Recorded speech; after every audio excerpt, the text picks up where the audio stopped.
Okay, continuing, let us look at the main out-of-the-box Salesforce offerings that we can use. The first is the, see, as I told you, there is a Salesforce CRM application and there is a Force.com application which you use to do your development. The Salesforce CRM comes with three out-of-the-box features. The main top ones which are used very heavily is Service Cloud, Marketing, and Sales Cloud. Service Cloud is like nothing but your call center requesting for help.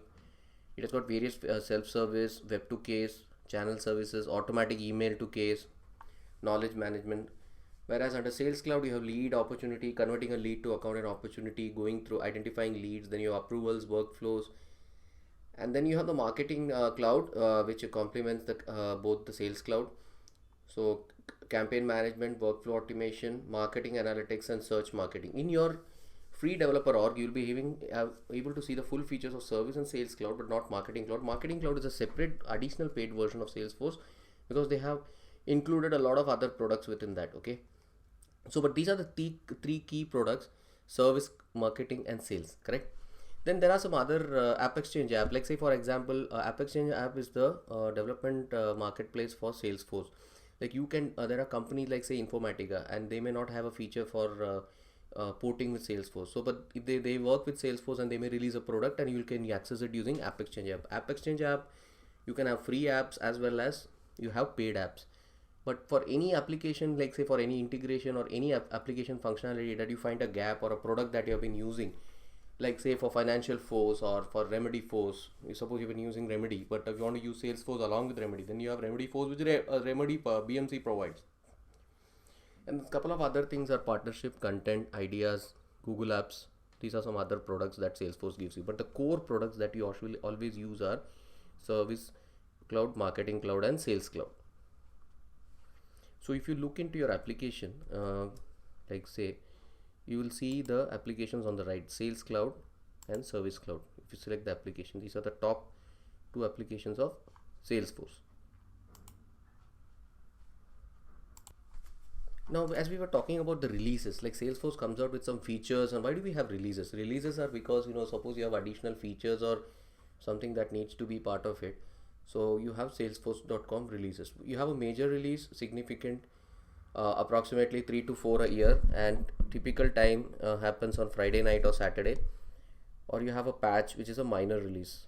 But the main thing that you need to focus on is at the top. We have three releases usually: a summer, winter, a summer, spring, and winter release.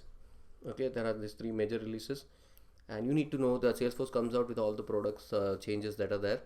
But the advantage here is it's not going to break your configuration. It's going to give you additional things, or it will give you changes which won't break your configuration. So it is not as bad as like maybe or a stable upgrade, etc. Now coming to the interesting parts of Salesforce is there are two aspects to Salesforce when you come to development and configuring. One is the declarative, where you don't need coding. You use data modeling, business logic, process automation, user interface, reports, dashboards, and mobile access. All these things you can configure using. You can extend the application logic. You can add some process automations without any coding.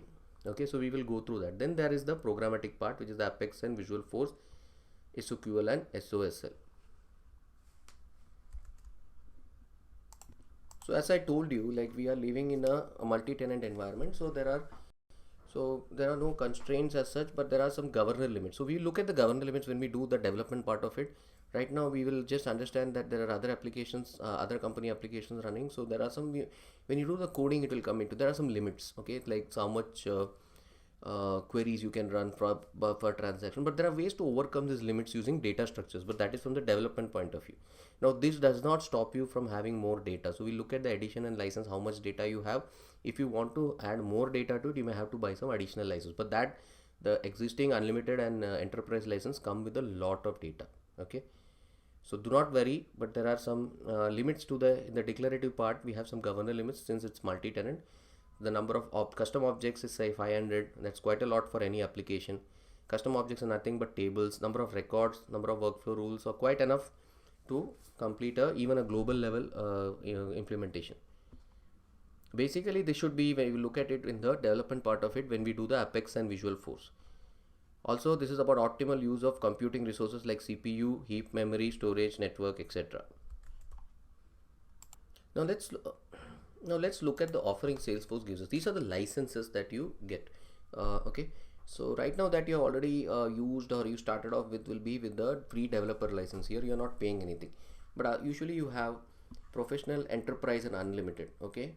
Enterprise and unlimited are the best development editions because for it comes at $125 per user and $250, and you get all this workflow automation, custom app development. You can do full-fledged coding, and unlimited is even more bigger. Generally for the applications that you do in medium size to big size companies, you will go for enterprise or unlimited because you can do development over there.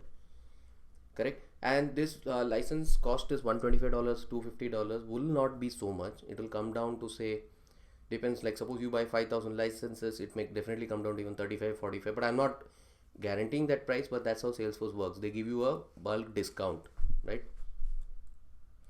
So some of the things are the enterprise is the license, and then unlimited is a bigger one in which you have more access, like 100 plus admin services, unlimited custom acts and sandboxes.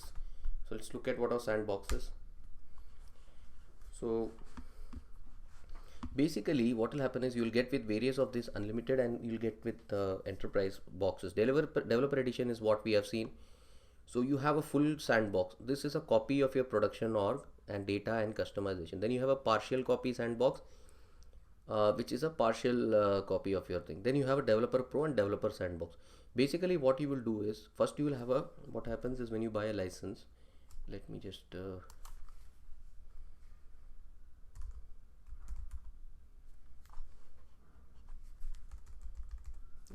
fire this up. So as we are talking about, so these are the various, so when you buy an edition, you'll get the various boxes. So let's take a look at what the box looks like. Like say for example, this will be your first developer box where you'll do all your development.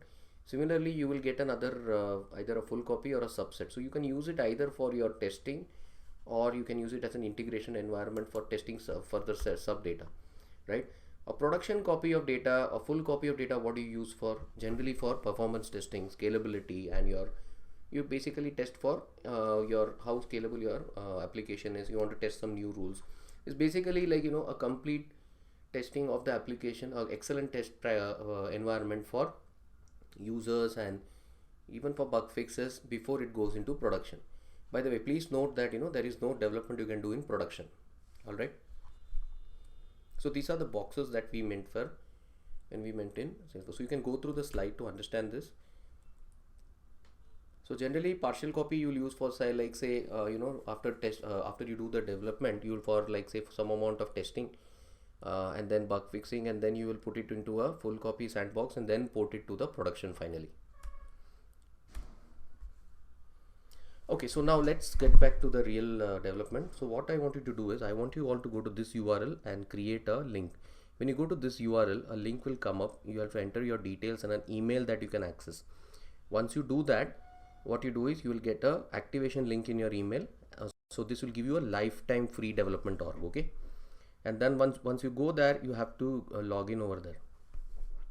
Then let's take a look at the forge.com. It will come with a built-in database, user-friendly UI, logic layer, automation layer, API calls, everything bundled into this platform. It's data driven, and this forge.com platform finally, which you will see, Salesforce is a data centric, data driven application. Okay, it has fields like RDBMS. If you use, see, we are going to use, like say Siebel, you had lead or opportunities, you're going to use the same time of tables over here. It's called objects. Even metadata is stored and it gets upgraded 3 times, and as I told you, it's a multi-tenant and a metadata driven. So what I want you to do is go to developer Salesforce sign up, create an environment, and then I'll see you on the other side. Log into your, then you can open this link login.salesforce.com and log into your URL with your application with your credentials.